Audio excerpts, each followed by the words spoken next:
Call this regular meeting to order. Call roll. Mayor Querom. Here. Councilmember Swanson. Here. Avery. Here. Avia. Here. Newman. Here. Please stand and join us in the Pledge of Allegiance.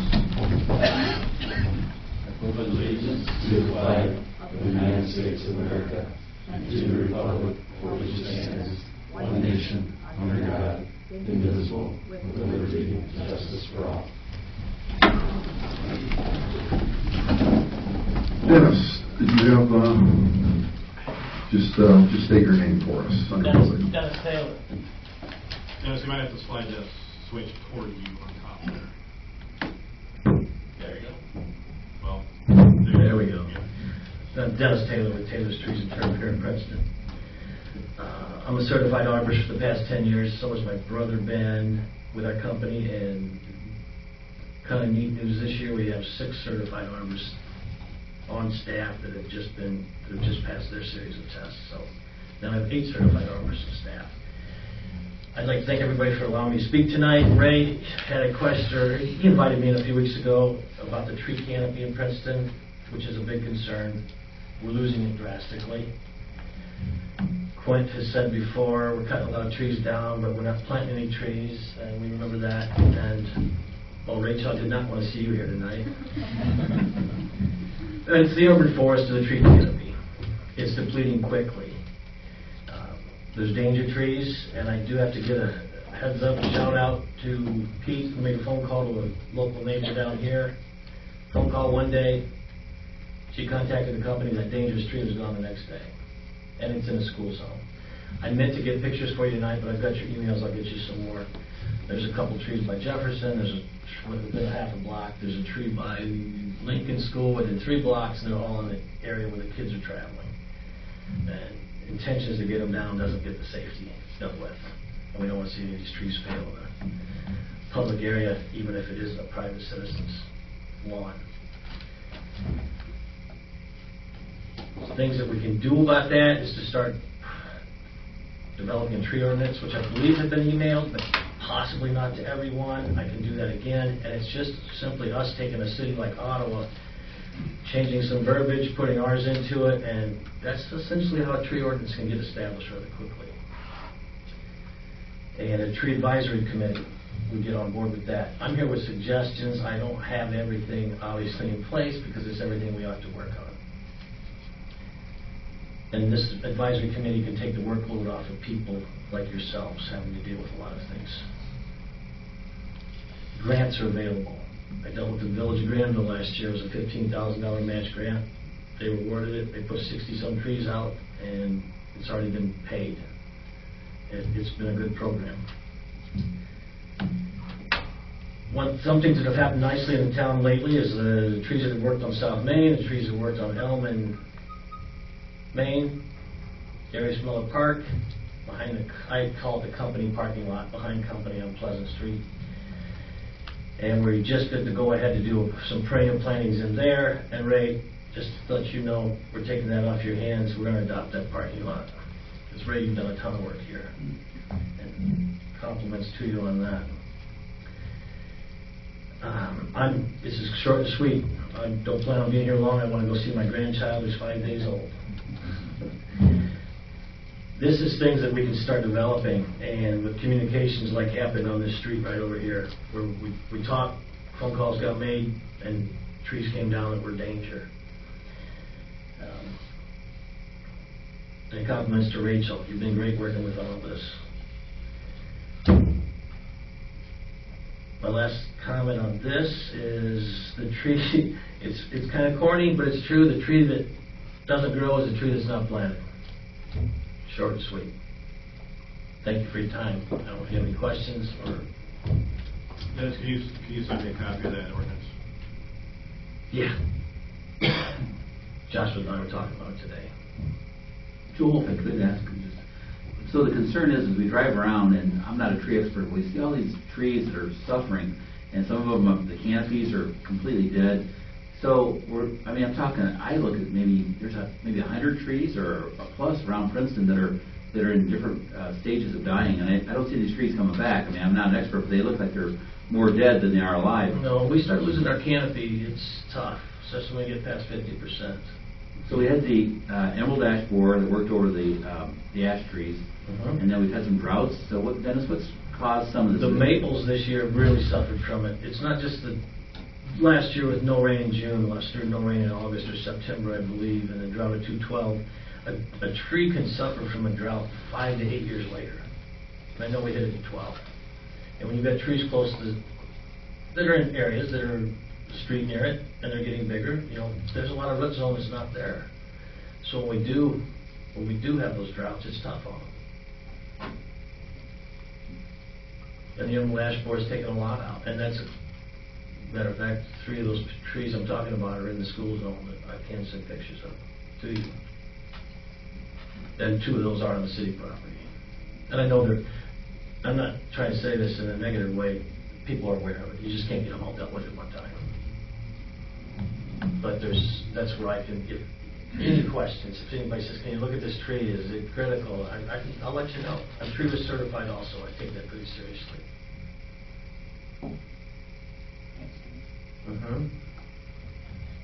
Anything else? Thank you, Dennis. You're welcome. Enjoy your grandson. I'm excused? Enjoy your grandson. I will. Thanks. Thanks, everybody. We have any further public comment? Okay, we'll go to approval of minutes. Councilman Newman. Thank you, Mayor. I make a motion that we approve the minutes from our regular council meeting on June 18th, 2018. Second. Motion's been seconded. Any corrections, comments? Call roll. Councilmember Swanson. Aye. Mavry. Aye. Fabia. Aye. Newman. Aye. Mayor Querem. Aye. Now go to approval of invoices to City Clerk Nelson. This period in the Department of Accounts and Finances, we have invoices totaling $72,044.53. In the Department of Streets and Public Improvements, we have invoices totaling $74,882.69. And in the Department of Public Safety, we have invoices totaling $276,701.60. And finally, in the Department of Public Property and Utilities, we have invoices totaling $140,000, $536.39. Mayor, the City Council members have indicated they have reviewed all invoices, and they are submitted for disposition. I move that we approve the invoices as presented. Second. Motion's been seconded. Any comments or corrections? Call roll. Councilmember Swanson. Aye. Mavry. Aye. Fabia. Aye. Newman. Aye. Mayor Querem. Aye. And I'll go to regular business and City Clerk Nelson. Next on the agenda is second and final reading of Ordinance O-18-016, authorizing dedication agreement and acceptance of dedication of property for roadway purposes. This has been reviewed by all council members, and it is submitted for disposition. I move that we approve ordinance O-18-016. Second. Motion's been seconded. Any comments or corrections or comments? Call roll. Councilmember Swanson. Aye. Mavry. Aye. Fabia. Aye. Newman. Aye. Mayor Querem. Aye. Next on the agenda is ordinance O-18-017. This is the second and final reading of an ordinance authorizing a dedication agreement and acceptance of dedication of property for roadway purposes. This ordinance has been reviewed by all council members and is submitted for disposition. I move that we approve ordinance O-18-017. Second. Motion's been seconded. Any comments? Call roll. Councilmember Swanson. Aye. Mavry. Aye. Fabia. Aye. Newman. Aye. Mayor Querem. Aye. Next on the agenda is ordinance O-18-018, imposing licensing, regulation, and tax on athletic contests carried on for gain. This is the first reading only, and it has been reviewed by all council members and it has been submitted for disposition. I move that we advance ordinance O-18-018 to the second reading. Second. Motion has been seconded, and I'll turn this over to Rachel. Thank you. So this ordinance came about from the development agreement that I'm going to talk about when we read the next ordinance, but the city The development agreement includes the city selling the land and the logistics site for $1 an acre for the sports complex. And so this tax would be imposing an athletic tax on events carried out for gain within the city. So this wouldn't be for schools or park districts only, those events carried on for gain. As allowed per state statute for non-home rural municipalities, we can impose up to a 3% tax on gross receipts. And using conservative estimates with the proposed sports complex and the annual revenue there, this would be about $30,000 to the city, and this revenue will be used to offset the purchase price of the land and then also towards future improvements to the site, to the logistics site, which is the 129-acre site north of the interstate. Are there any questions on this?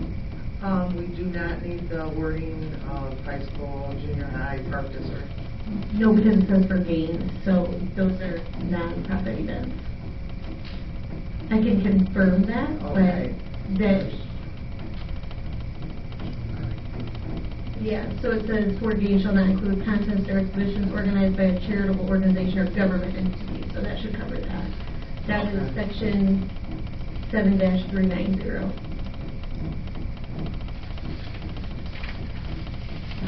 Any further comment, questions?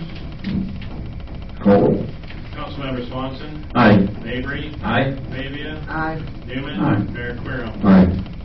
Next on the agenda is ordinance O-18-019. This is authorizing a development agreement with Nathan and Lindsay Koenig. Has been reviewed by all council members and is submitted for disposition. I move that we advance ordinance O-18-019 to the second reading. Second. Motion has been seconded. I'll turn this over to Rachel. Okay, thanks. So I'm going to talk a little bit about this development agreement, and Nathan and Lindsay Koenig are also here tonight if you have any questions for them. So this agreement allows them to acquire from the city 29 acres in our logistics park to construct a state-of-the-art sports complex. The sale of the land is $1 per acre. And the complex is primarily going to be used for travel baseball, softball, and lacrosse teams. It's also going to include an indoor dome for year-round sports, a splash pad, concession stands, bathrooms by each field, and ample parking. There's a concept plan that's included in your development agreement, but there will be an updated one prior to the second reading of this to include some of those items I just mentioned. Also in the development agreement, it outlines some of the items that will be required by the Koenigs, including proof of financing within 90 days, a minimum operating life of 15 years, and a clause that reverts the property back to the city if they're unable to achieve the full build-out. The Koenigs spoke at the council meeting on May 21st when they got the special use approval for the complex, and just some information to remind everyone from that meeting. They explained that the youth sports industry is an $11 billion industry, second only to the National Football League, and they projected their development will bring about 124,000 new visitors to town each year, adding $5 million in new revenue to the local economy. The second reading for this ordinance won't take place at the next meeting. It will be the first meeting in August for the second and final reading on this ordinance if it moves to the second reading tonight. Are there any questions? You're looking 2020 to open, correct? Correct. Any further questions, comments? Call roll. Councilmember Swanson. Aye. Mavry. Aye. Fabia. Aye. Newman. Aye. Mayor Querem. Aye. Next item on the agenda is ordinance O-18-020. This is the first reading of an ordinance authorizing partial termination of an Economic Development Agreement Award, or Economic Development Administration Award, number 06790550. This has been reviewed by the council members and is submitted for disposition. I move that we advance ordinance O-18-020 to the second reading. Second. Motion has been seconded. I'll give it to Rachel. So this is another ordinance that will allow the city to sell this land to the Koenigs for the sports complex. In 2010, the city received a federal grant from the Economic Development Administration for about $670,000, and this was to construct the cul-de-sac and the utility build-out that's out at the logistics site. in per the grant agreement with the EDA, the Economic Development Administration, the city's required to follow some guidelines. Some of those include, and all of those guidelines have to be followed for 15 years from completion of the project. Some of those include selling the land for fair market value only, and only allowing businesses that meet the concept plan for the site, which at the time when that was constructed, the concept plan was 2 million square foot manufacturing facilities. Obviously, we know since 2010 and the economics of the state, there's not a lot of buildings of that size being built. So when we were first approached with the sports complex idea, we went to the EDA and requested a variance first for the fair market value so that we could sell it for less than that, and that was denied.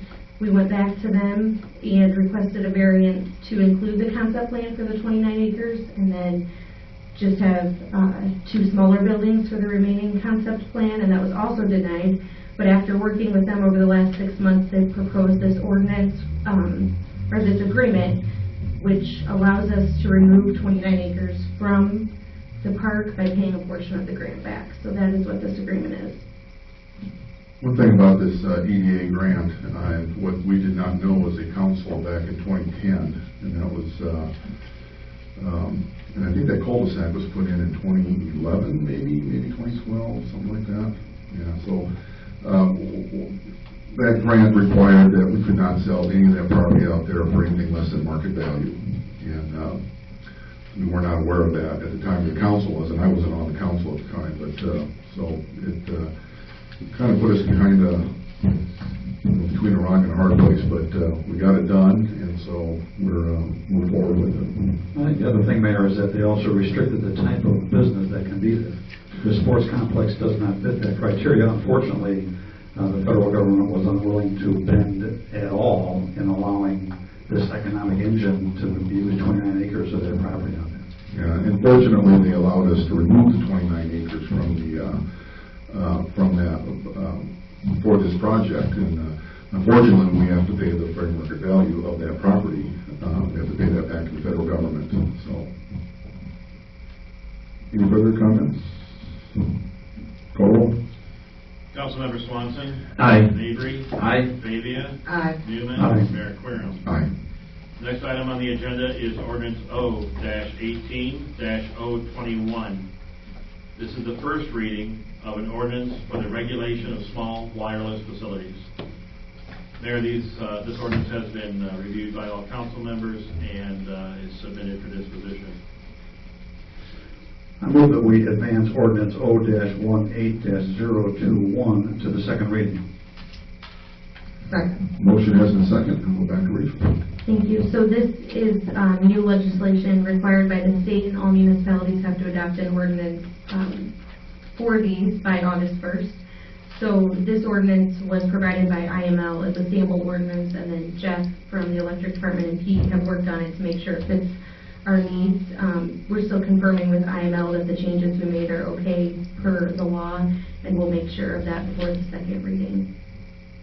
Let me know if you have any questions on that. So the application, Rachel, is for cell phone companies that want to put small antennas along Main Street as an example, or in some hard to reach spots. Yes, that's correct. Okay, and then we've received some annual income from them or Right. so forth. Mm-hmm. So they've been allowed to do this for some time, but now the state is requiring all municipalities to have similar. Some rules and regs. Exactly.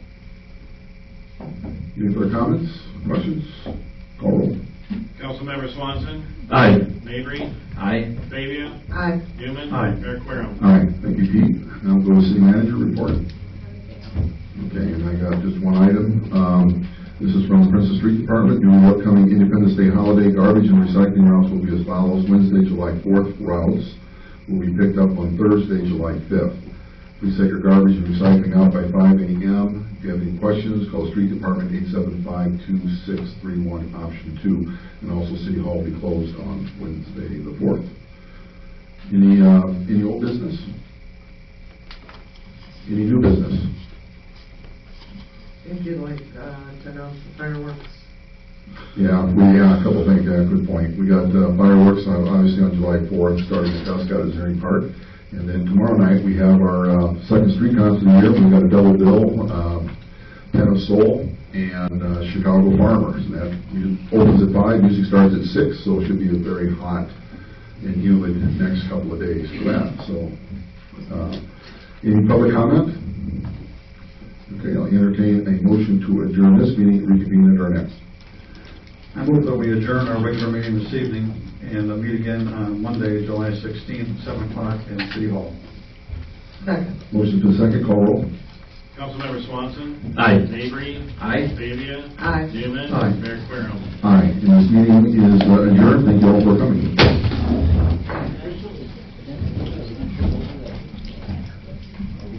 That was one of the emails that I sent to you that I'm sending. But yeah, there's a way to play everything. Hanging in there, kid, what's going on? I see a lot of signs saying. We're trying to put a little bit of money in the future. I see it at the school yesterday. So yeah, then they're in the It was a breeze, but it was hot. But I'll